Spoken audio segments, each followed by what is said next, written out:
Us Brits are extremely well known for our heritage and traditions, be it everything from shooting to motorsport and most of all our gun making. Some of the finest guns ever produced have come out of the United Kingdom and they are absolutely incredible to shoot. However, the market has taken a little bit of a beating with this steel shot scare, as I call it, and I don't really understand why. Internationally, that hasn't changed, and a lot of guns are being transported out of the UK to the States, to Japan, because they absolutely love our heritage. And what I'm seeming to find is a lot of the guys within the UK really don't seem to appreciate what we have here in this country. Fortunately, we've got 3 of them here today to have a play with.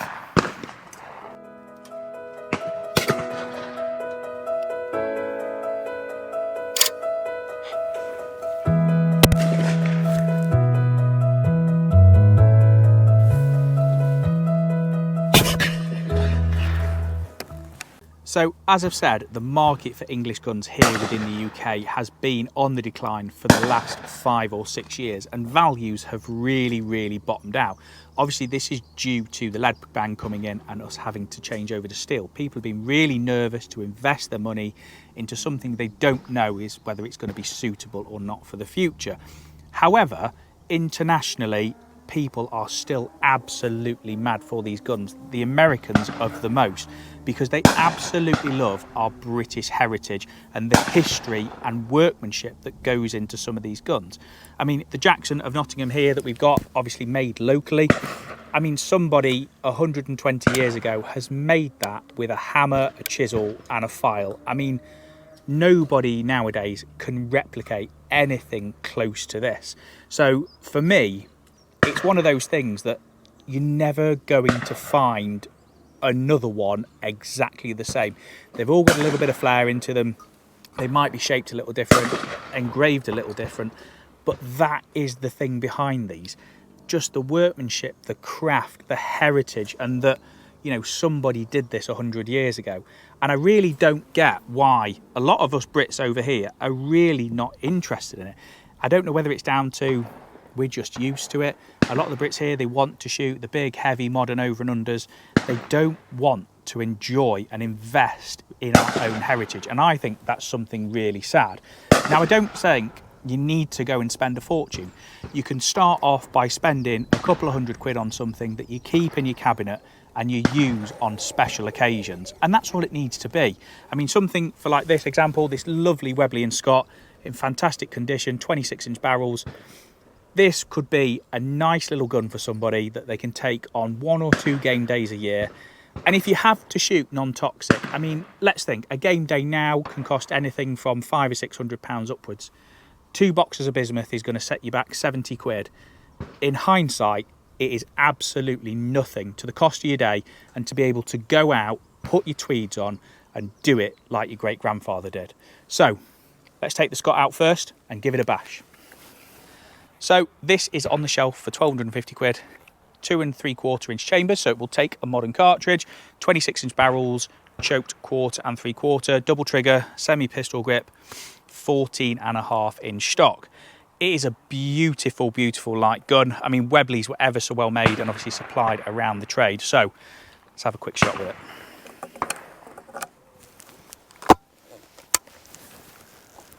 Pull.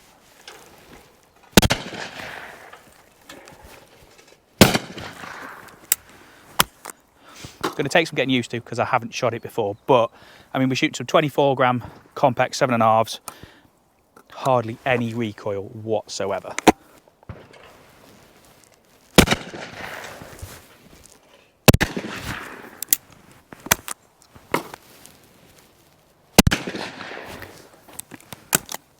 Pull.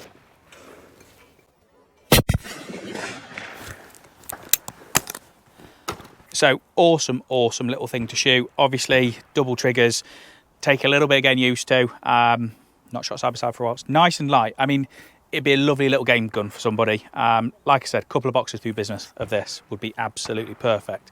So moving on up.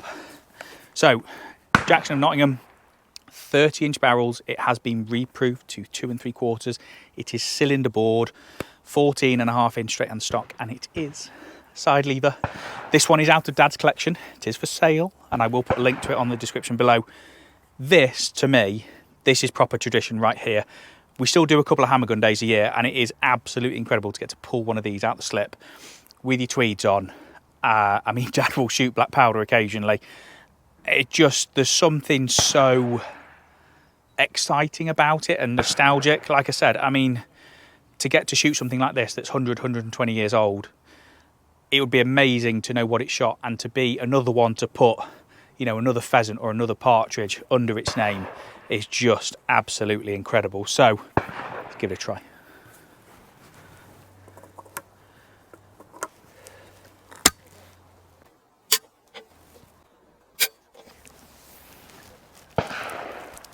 Pull. Pull.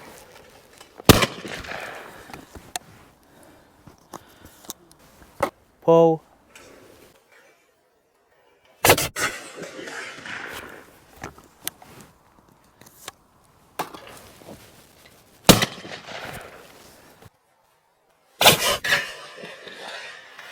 So that is an absolute dream to shoot. It's the first time I've shot it.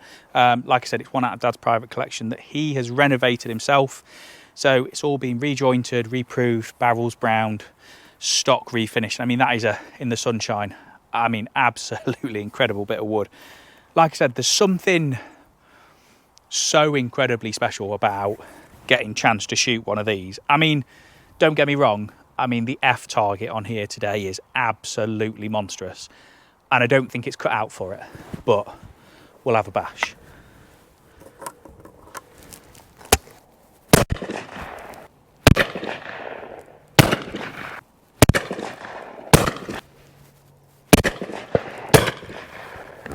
So it's definitely not cut out for that. My hands are getting way too hot.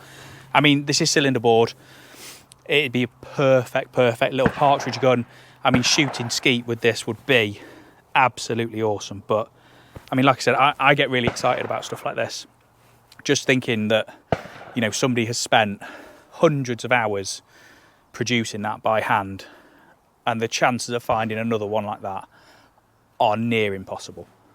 So I have saved the best one till last, and I will tell you now that this is absolutely not for sale. So this is my Holland Royal side lever. I shot my first ever pheasant with this with Dad, and I shot this for a number of years. Now, I haven't actually had this out for probably 5 or 6 years. I've cheated and had a couple of shots with it before we started filming, just to get my eye in again with it. But this, I mean, Dad has had this for longer than he's had me, for 50 odd years. It is one of a pair. We have tried very hard to find the other one, but haven't managed to do so. So I'm hoping this video might do that. But that is absolutely, utterly, incredibly stunning. Single trigger side lever Royal. I mean, coming across another one of those in that condition is just, again, like I said, we've tried to find the other one and it's been impossible. But this, I've got a lot of memories with this. And this, for me, this is why we shouldn't let our heritage go out the country, because not just as this got history with whoever owned it before Dad, but it's got the history with Dad, who shot this for 30, 40 years.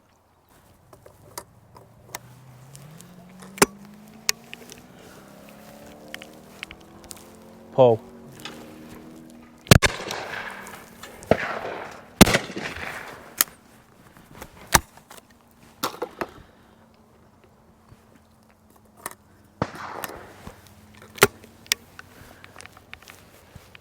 Pull.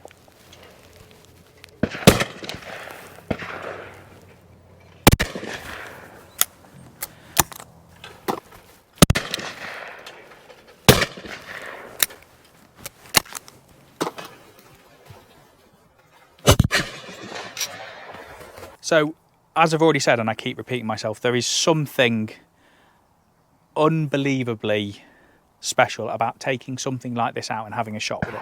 Be it coming out and having the occasional round of clays, or taking something like this out on a game day. I mean, owning something, as I said, it doesn't need to be something like this. It can be something, you know, like a nice 700 Webley like that, that's not going to break the bank. But this is our heritage right here. This is what was made in this country, and I believe it should stay here. And as a country and as shooters, we really need to take some appreciation into the pieces of art that were made here in the UK. So let's head back to the shop and we're going to take a look at a few others that we've got in. For me, shooting an English side-by-side should never go out of fashion. There is nothing quite like it. And that famous saying, there's no school like the old school, is absolutely spot on in this case. I know I'm repeating myself, but there is something so incredibly special about taking something like this out on a game day or just to shoot some clays. The history behind these guns, I mean, if any of these guns could talk and tell you the places they've been, the people that have shot them, the targets or the game birds that they have shot, it would be absolutely incredible. And not just that, each of these guns all have their own little individualities.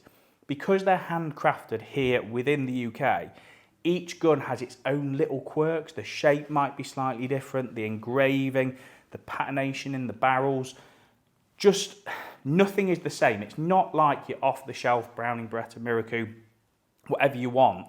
These are completely and utterly individual guns that have been handcrafted here by an individual with a hammer, a chisel, or a file, whatever machinery they have used. That makes them that little bit more special and individual, and that's really what this is. And as I've already said, it doesn't need to be something like this fabulous E.M. Riley that we've got here.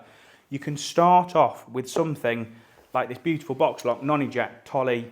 You know, don't get me wrong, it's not a premium gun, but it's still a handcrafted English gun. And that's what makes it special. And then, you know, you move your way up to something like this beautiful Beasley side lock. I mean, the piece of wood on that is absolutely gorgeous and it's stunningly engraved. But like I say, they're completely different. Nothing comes close to these. People have tried to replicate English guns and these modern side-by-sides. They just don't come close. And like I've said, if you're spending £500, £600, £700 on a day's game shooting, what's another 70 quid on cartridges to be able to take something like that out and enjoy yourself and do it the way your grandfather did it? I can't stress enough that we are missing out. Internationally, the Americans, the Japanese, they absolutely love our guns. They love our heritage and they love our traditions. And that's where a lot of these guns go. And we are really, really missing a trick here, because these fabulous pieces of artwork, we should be looking after them and we should be appreciating them. So thank you for watching this week, guys. If you have seen any of the guns in the video this week that you like, I've put a link to our website in the description below. Please feel free to go and have a look. We'll see you next week with another video. I'd like to take the chance to say a huge, huge thank you to all of our subscribers and viewers, as well as all of our sponsors. None of this would be possible without all of your support. Thank you.